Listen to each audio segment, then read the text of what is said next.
and had been actively engaged in the revolt against the king, during which Philip had been forced to take refuge with the Templars.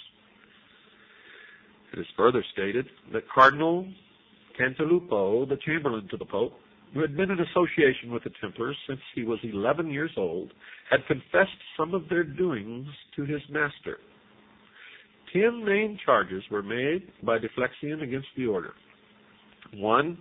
Each Templar, on his admission, swore never to quit the order and to further its interest by right or wrong.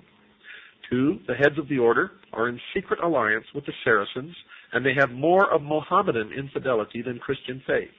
And proof of the latter includes that they make every novice spit upon the cross and trample upon it and blaspheme the faith of Christ in various ways. 3. The heads of the order are heretical, cruel, and sacrilegious men. Whenever any novice, on discovering the iniquity of the order, tries to leave it, they kill him and bury the body secretly by night. They teach women who are pregnant by them how to procure abortion and secretly murder such newborn children. 4. They are infected with the errors of the Fraticelli. They despise the Pope and the authority of the Church. They scorn the sacraments, especially those of penance and confession. They pretend to comply with the rites of the Church simply to avoid detection. 5. The superiors are addicted to the most infamous excesses of debauchery. If anyone expresses his repugnance to this, he is punished by perpetual captivity. 6. The temple houses are the receptacle of every crime and abomination that can be committed. 7. The order works to put the Holy Land into the hands of the Saracens and favors them more than the Christians.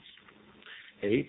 The master is installed in secret, and few of the younger brethren are present at this ceremony. It is strongly suspected that on this occasion he repudiates the Christian faith or does something contrary to right. 9. Many statues of the order are unlawful, profane, and contrary to Christianity. In fact, some of them are stone penises. The members are therefore forbidden under pain of perpetual confinement to reveal them to anyone. 10. No vice or crime committed for the honor or benefit of the order is held to be a sin. Now, these charges were later augmented by others which were collected through testimony from other enemies of the order, and included such assertions as the use of the phrase, Ya Allah, which means, O Allah, and the adoration of an idol called the head of Baphomet.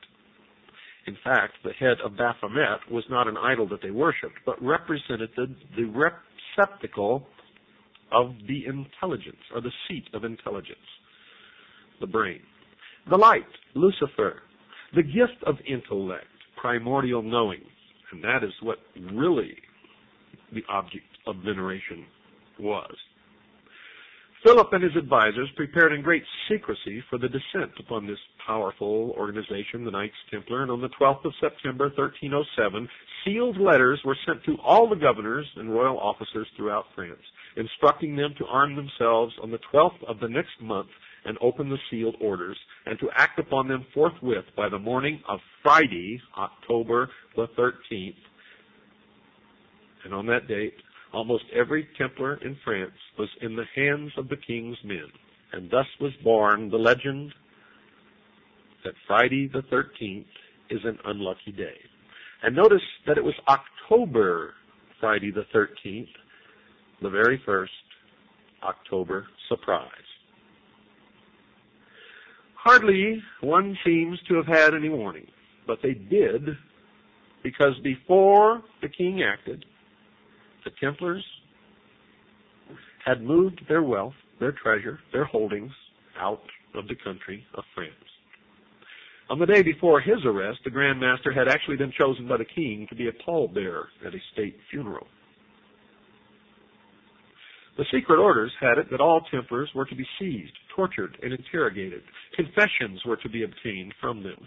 Pardon might be promised only if they confessed, and all their goods were to be expropriated. But the only thing that they really got were the actual real estate property held by the Templars in France and nowhere else. None of the gold, none of their wealth, none of their jewels, none of their treasures, none of the relics that they had recovered from the Holy Land were ever found. The king himself took possession of the temple at Paris as soon as the Grand Master and his knights were arrested. The next day, the University of Paris assembled, together with canons and other functionaries and ministers, and the chancellor declared that the knights had been proceeded against for heresy. 2 days later, the university met in the temple, and some heads of the order, including the Grand Master, were interrogated. They are said to have confessed to 40 years' guilt, whatever that means. Now, whether Desmoulins and others confessed on that occasion or not, the king was emboldened to publish an accusation in which he called the knights polluters of the air and devouring wolves. A public meeting was called in the royal gardens and addressed by monks and representatives on this subject. Edward II was the son-in-law of the French Philippe, and to him was sent a priest who invited the English monarch to act at once against the order in Britain. Well, Edward almost at once wrote to say that the charges seemed to him to be incredible. But Pope Clement wrote on November the 22nd to London, assuring Edward that the master of the temple had confessed of his own free will, that knights on their admission to the order denied Christ, others had admitted idolatry and other crimes.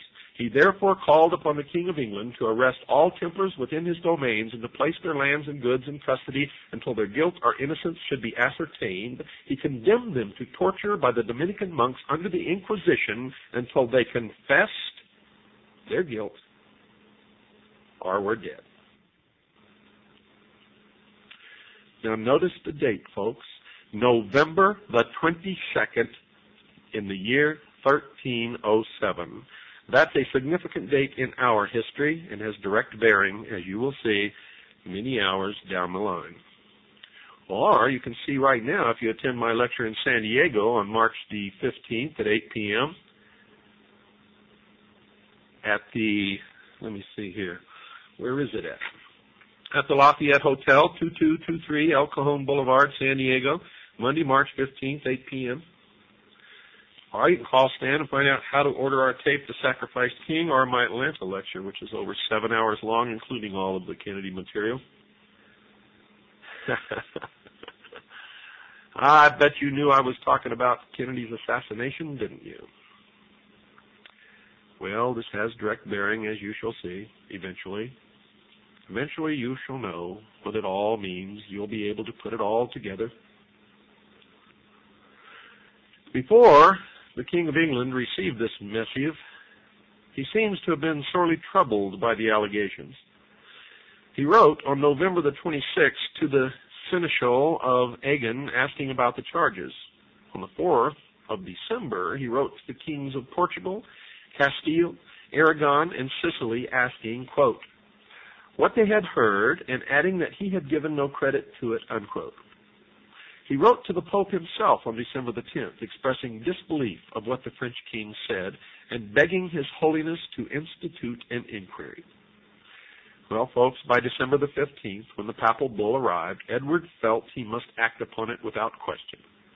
On December the 26th, he wrote to the Pope that his orders would be obeyed, but in the interim, Edward had sent word to Wales, Scotland, and Ireland that the Templars were all to be seized, as in England, but they were to be treated with kindness. On October the 19th, less than a week after they had been arrested in France, 140 prisoners were being tortured by the Dominican imbert in the Paris temple. Promises and the rack produced many confessions. 36 of the examinees died during these proceedings. Throughout France, the racks worked overtime and the confessions poured forth. Many good men were crippled for the rest of their life. Many of these were contradictory and confused, and perhaps there is little wonder of that. How many of you could resist even for 5 minutes the tortures of the medieval Inquisition? The Pope now seemed a little uneasy at the arbitrary methods which were being employed. Philippe wrote sharply to him saying that he, the king, was doing God's work and rendered accounts to God alone. He offered to turn over all the goods of the Templars to the service of the Holy Land.